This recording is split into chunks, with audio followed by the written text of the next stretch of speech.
మరి భార్యాభర్తల బంధం రెండో భాగం విందామా? ఆమె లేని మగాడి జీవితం మోడు వారిన చెట్టుతో సమానం. అడగకుండానే అన్నీ అమర్చిపెట్టిన నాళ్ళు ఆమె విలువ తెలుసుకోలేని మహానుభావులు కూడా ఉంటారు. ఆమె వెళ్ళిపోయిన నాడు మనసులో మాటను చెప్పుకునే తోడు లేక, అందరితో కలవలేక మనసులోనే కుమిలిపోయి శారీరకంగా క్షీణించిపోతారు మగవాళ్ళు.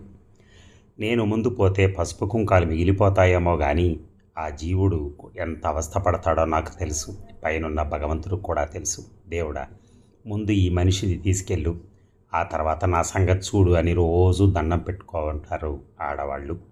మొగుడు చావు కోరుకునేవారు ఉంటారా? ఉండరు. నాకు మీ మామయ్యలంటే చచ్చే అంత ఇష్టంరా.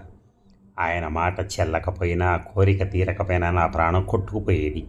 చీకటంటే భయం, ఉరిమితే భయం, మెరుపంటే భయం. నీ వెన్నంటూ ఉండకపోతే ధైర్యం ఎవరిస్తారు? అలా